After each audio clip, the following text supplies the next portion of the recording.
Dear student, currently वो starting the function का NCERT का एक दो क्वेश्चन किया था डोमेन और रेंज का। उसके बाद मैंने एक्स्ट्रा क्वेश्चन बहुत सारा सिखाया, तुम लोग को दिखाया कैसे डोमेन और रेंज फाइंड किया जाता है। ये बहुत ही इंपॉर्टेंट टॉपिक है फॉर फर्दर इन क्लास 12 या फर्दर जब पढ़ोगी या किसी बच्चे को इंजीनियरिंग पढ़ना है उसमें तो चाहिए। ठीक है, और even in GATE exam there will be 1 or 2 questions from this topic, function वाला टॉपिक से। ठीक है, सो ये बहुत ही इम्पोर्टेंट टॉपिक है, don't ignore this topic. Okay, so let's come to the exercise 2.3 you NCERT questions. तो question number 3 को देखो तो क्या हो जाएगा, क्या दिया हुआ है क्वेश्चन पे। Function is defined by f x equal to 2x minus 5। Function ऐसे डिफाइन किया हुआ है, ठीक है, 2x minus 5। Write down the value of, पहले किस का वैल्यू लिखने को दे दिया, एफ ऑफ जीरो कितना हो जाएगा 2 into zero minus 5, just put कर दो, ये वाला माइनस 5 हो। सेकेंड क्वेश्चन में तुम्हें दे दिया एफ ऑफ 7 पुट कर दो, 2 इंटू 7 माइनस 5, 2 7 से 14 माइनस 5 कितना हो जाएगा तुम्हारा 9। थर्ड में क्या निकालने को दे दिया, F of minus 3, so 2 into minus 3 minus 5, 2 3 ज़ा 6, that is minus 6 minus 5, so minus 11 हो गया 10 क्वेश्चन। अब क्वेश्चन नंबर 4 पे आते हैं। तो function t which maps the temperature in degree Celsius into temperature degree Fahrenheit. एक फंक्शन दिया हुआ है t is defined, t of degree centigrade,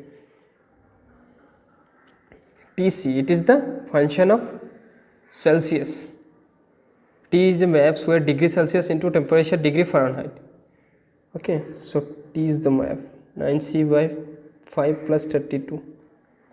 ये रिलेशन दिया हुआ, हमें क्या क्या फाइंड करने दिया, फर्स्ट वाला फाइंड करने दिया T ऑफ जीरो, सिमिलर हुए, जस्ट T ऑफ जीरो मतलब C का वैल्यू जीरो पुट कर दो, 90 by 5 plus 32, that is 32 Fahrenheit, या फ़ारेनहाइट हो जाएगा क्योंकि टी था तुम्हारा फ़ारेनहाइट का। ओके, उसके बाद तुम T0 आ गया, T28 सब निकाल सकते हो। The value when Tc equal to 212 सब निकाल सकते हो, put the value and get the result. अब आता हूँ क्वेश्चन नंबर 5 पे। 5 पे क्या दिया हुआ है, find the range of the following function. 5 पे हमें क्या निकालने को दे दिया, range of, find range of the following function. ये बहुत है सिंपल। फर्स्ट वन देखो, फर्स्ट क्वेश्चन है F x is defined by 2 minus 3x comma x belongs to r comma x is greater than 0। कितना सारा कंडीशन है ये देखो, x ग्रेटर देन 0 होना पड़ेगा। ओके, सो ये फंक्शन क्या होगा, ईच एंड एवरी वैल्यू पे डिफाइन होगा। सो डोमेन का कोई दिक्कत नहीं है, डोमेन इज आर। ओके,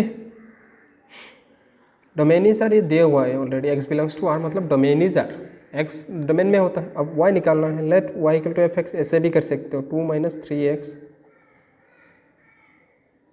यहाँ से तुम x निकालो, x क्या हो जाएगा 2 माइनस वाई बाई 3, कैलकुलेट कर लेना, किसी दिक्कत हो तो मुझे पूछ लेना। ये हो गया, बट x क्या दिया हुआ है, greater than 0, so 2 minus y by 3 will be greater than 0, that implies 2 minus y is greater than 0। अब क्या आ जाएगा, y is less than 2, that is range will be minus infinity to 2। ये हो गया रेंज। अब इसको और एक तरीके से कर सकते हो, और मेथड दिखा रहा हूँ कैसे कर सकते हो। क्योंकि x ग्रेटर देन 0 है, that implies 3x greater than 0 minus 2x, minus किया मैंने तो लेस देन 0 हो जाएगा। दोनों साइड में, सॉरी 2 नहीं 3x, क्योंकि 3x था, दोनों साइड में 2 ऐड करो, ऐड करने से कोई चेंजेस नहीं आता। सो लेस देन 2 दिस, एक किसका वैल्यू था तुम्हारा, ये तुम्हारा y का वैल्यू था या fx का, y और fx, that is less than 2। हो गया, सेम आंसर आ गया, y is less than 2। So range यहाँ पर भी क्या आ जाएगा, range equal to minus infinity to दोनों में सेम आंसर आ जाएगा। ये रहा था तुम्हारा क्वेश्चन नंबर 5। अब आता हूँ few definition of function or particular types of function, some function and their graphs, some important function, सब important ही है, some functions and their graph and their graph। तुम लोग बुक देख के अच्छे से डेफिनेशन लिख लेना, मैं जस्ट यहाँ क्या करूँगी, ग्राफ ड्रॉ करके दिखाऊंगी और फंक्शन किस पे डिफाइन होगा या इसका रेंज डोमेन क्या होगा वो दिखाऊंगी, ठीक है। फर्स्ट आता हूँ नंबर 1 पे, identity function.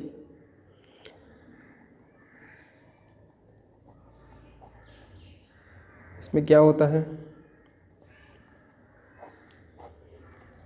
a function is said to be identity function if it is defined within f of r to r such that by y equal to fx that is equal to x, मतलब y equal to x होगा, दो equally होगा। So y equal to x का graph तो सबको पता ही है, we can draw a graph like this way, ऐसे करके ग्राफ तो ड्रॉ किया था, x एंड y, x का वैल्यू भी 1 है, y का 1 आ जाएगा, इसका 0 0 आ जाएगा, -1 आने से यहाँ पर भी -1 आ जाएगा और 2 आने से भी 2 आ जाएगा, ठीक है। सो इसका ग्राफ तो हम आसानी से ड्रॉ कर सकते हैं। ये हो गया तुम्हारा x एक्सिस, ये है तुम्हारा y एक्सिस, मतलब 0 0 तो होगा ही होगा, 1 1 भी होगा, यहाँ पर 2 2 भी होगा। सो ग्राफ तो ओरिजिन से पास किया होगा, it is the graph of y equal to x। ये हो गया आइडेंटिटी फंक्शन। उसके बाद आता हूँ कांस्टेंट फंक्शन पे। Constant function,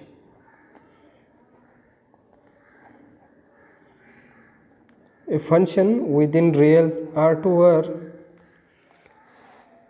function defined within R to R by y equal to fx equal to c, c means constant, x belongs to R, x भी R real number होगा। अब constant means c का value 2 भी हो सकता है, 3 भी हो सकता है, लेकिन c का वैल्यू x के ऊपर डिपेंड नहीं करेगा। फंक्शन इसका ग्राफ ऐसे होगा, parallel to the x axis हमेशा, ठीक है। ये वाला पार्ट कांस्टेंट रहेगा, that is y equal to c, और y equal to negative c भी हो सकता है, तब ऐसा हो जाएगा ये वाला नीचे की तरह, बस x एक्सिस क्या पैरेलल होना चाहिए, ओके। ये हो गया हमारा कांस्टेंट फंक्शन। उसके बाद आता हूँ पॉलिनोमियल फंक्शन। पॉलिनोमियल तो सबको पता ही है, इफ़ y इक्वल टू, मतलब y या f(x) जब एक पॉलिनोमियल फंक्शन होगा तब उसको हम क्या बोलेंगे, पॉलिनोमियल फंक्शन ही बोलेंगे। एक्सप्रेशन जब पॉलिनोमियल होगा y का इन टर्म्स ऑफ x, उसको ही हम पॉलिनोमियल फंक्शन बोलेंगे, polynomial function. A function defined R to R y equal to fx which is equal to a0 plus a1x, मैं पॉलिनोमियल का general equation लिख रहा हूँ, ax² plus anx to the power n, ठीक है। n क्या होगा, नॉन नेगेटिव नंबर होगा, ओके, और सारे के सारे रियल होगा, ठीक है, इमेजिनरी नहीं होगा। अब इसका एग्जांपल एक ले सकता हूँ, y equal to x², example मैंने एक ले लिया। इसका ग्राफ देखो, already we have discuss in quadratic equation. ये क्या है, क्वाड्रेटिक है, पैराबोलिक होता है। ए जो है यहाँ पर ax² plus bx plus c ऐसे टाइप का था, ए पॉजिटिव है तो ए अपवर्ड की तरह होगा, हो गया। You can draw also like this, point बिठा के ड्रॉ भी कर सकते हो, उसमें भी कोई दिक्कत नहीं होगा। ये होता है हमारा पॉलिनोमियल फंक्शन। नेक्स्ट आता हूँ, उसके बाद आता है तुम्हारा rational function. Rational function,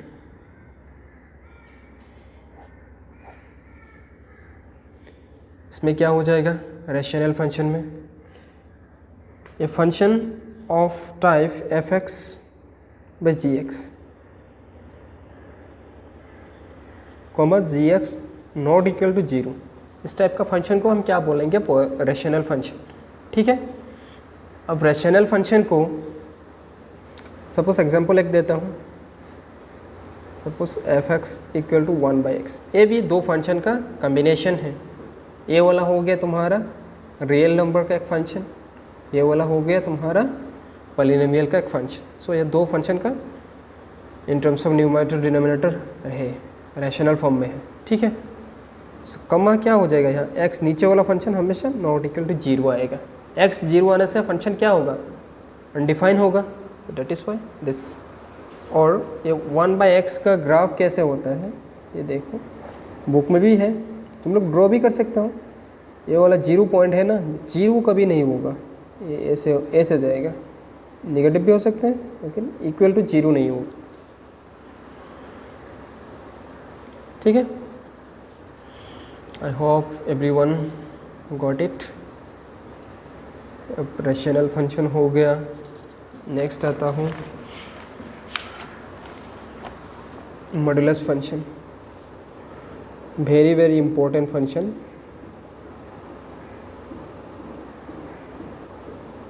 modulus function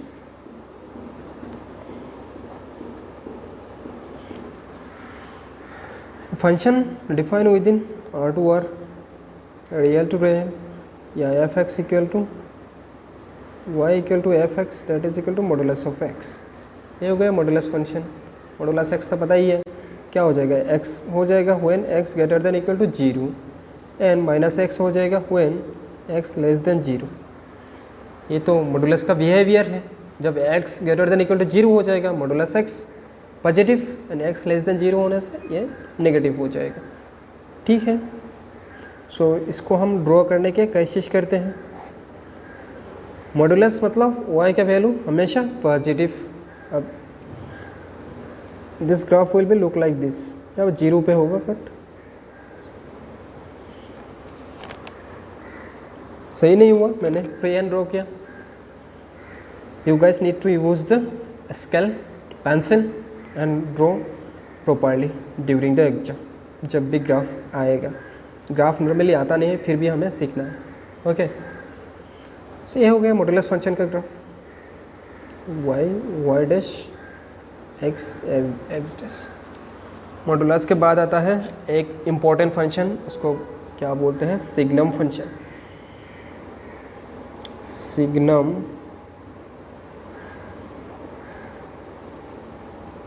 इसको तुम लोग सिंगम फंक्शन नहीं बोल सकते, सिग्नम है, सिंगम मत बोल देना। हाँ, signum function. It is also defined within R2R and F X A, इसको याद रखना है। एफ एक्स कैसे होगा? 1 if X greater than zero, zero if X equal to zero, -1 if X less than zero. ये देखो range पे क्या क्या आएगा? 1 0 -1। ठीक है, डोमेन पे पूरा R आ जाएगा।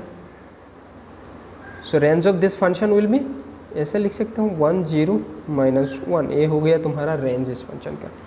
अब इसका तुम ग्राफ देखोगी तो कैसे ड्रॉ किया जा सकता है इसका ग्राफ? ये हो गया एक्स एक्सिस, ये तो वाई एक्सिस है हमारा। इसको देखो, अब जीरो के लिए जीरो, अब x ग्रेटर देन जीरो के लिए x एग्जैक्टली नॉट जीरो, यहाँ पर y का वैल्यू 1 आ जाएगा, यहाँ ऐसे हो जाएगा, -1 आ जाएगा y का वैल्यू -1 है, लेकिन x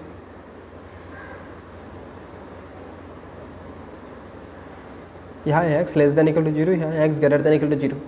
अब बताओ लास्ट टाइप में और भी फंक्शन का टाइप है, क्लास 12 में हम पढ़ेंगे। ठीक है, अभी मतलब तुम लोग कॉलेज आने के बाद भी पढ़ सकते हैं, देखता हूँ सिलेबस कितना आगे जाता है। ठीक है, अब आता हूँ लास्ट पे ग्रेटेस्ट इंटीजर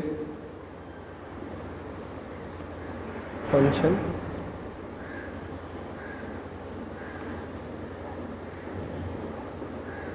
ये greatest integer function f is defined within R2R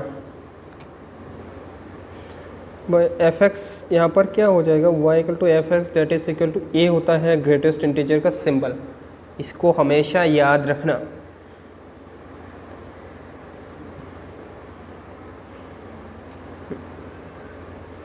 comma x belongs to R, assume the value of the greatest integer less than or equal to x, such function is called a greatest integer function। ये क्या हो जाएगा, less than और equal to x। इसको normally समझ में नहीं आएगा, जब एग्जाम्पल दे दूंगा तब आसानी से समझ में आ जाएगा। बुक में भी एग्जाम्पल है, suppose greatest integer of x equal to -1 for -1 से लेके 0 के बीच होना चाहिए, लेकिन एग्जैक्टली इक्वल टू 0 नहीं होना। सो उसका ग्रेटेस्ट इंटीजर वैल्यू -1 हो जाएगा। अब modulus x equal to suppose 0 for, यहाँ क्या हो जाएगा 0 से लेके 1 के बीच, लेकिन एग्जैक्टली 1 नहीं होना चाहिए। सिमिलरली 1 4, अब 1 से लेके 2 के बीच, मतलब ऐसे ग्रेटेस्ट इंटीजर फंक्शन ऑफ 1.99 लिख दो तो उसका भी आंसर दिस 1 ही हो जाएगा। ओके, सो इसका ग्राफ ड्रॉ करते हैं, ग्राफ देखते हैं। ये हो गया तुम्हारा x dash y dash. 0 point पे 0 से लेके पहले वाला देखते हो 0 और -1 के बीच, ये रिजल्ट हमेशा क्या देगा -1। ये वाला पॉइंट -1 है, -1 हो सकता है, बट टिल दिस वैल्यू -1 होगा। यहाँ पर 1 से लेके 2 तक टिल 2 -1 होगा, 0 से लेके 1 तक यहाँ भी जस्ट ये वाला पॉइंट दिस। उसके बाद यहाँ भी 3 तक, सिमिलरली यहाँ भी दिस, ऐसे करके ड्रॉ कर सकते हो।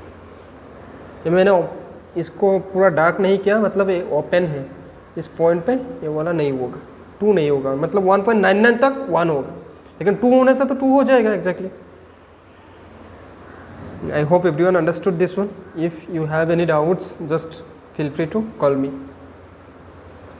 Okay, ये वाला हो गया ग्रेटेस्ट। अब देखता हूँ algebra of real function.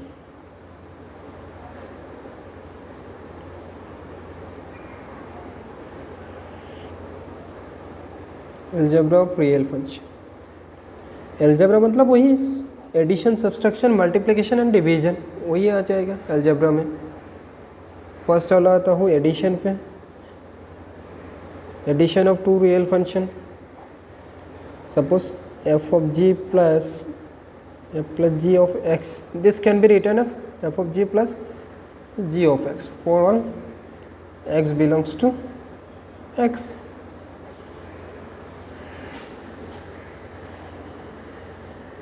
x belongs to r ही होगा, क्योंकि x r से डिफाइन किया हुआ था। नंबर 2 सब्सट्रैक्शन में भी same, f of g of x, f of g x minus g of x। यहाँ multiplication bye a scalar, multiplication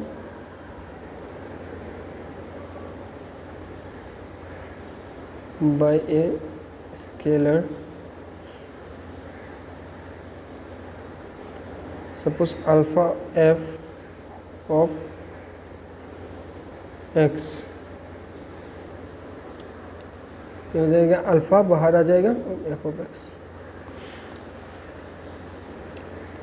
number 4 multiplication of 2 real function, multiplication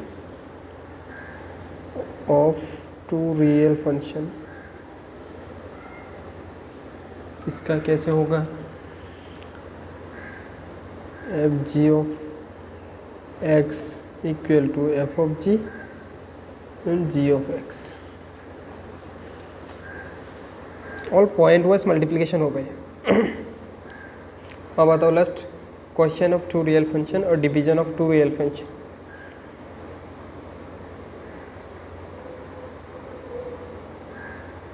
Question of 2 real function, or you can say division of 2 real function, that is f by g of x, that is equal to f of x, g of x provided g of x does not equal to 0। यही था हमारा आज के लिए, it's sufficient. तो ये सब देख लेना, अलजेब्रा ऑफ रियल फंक्शन भी देख लेना। सो थैंक यू बोल। और बाकी सारा क्वेश्चन होमवर्क है जो रह गया एक्सरसाइज 2.3 का। सो थैंक यू बोल।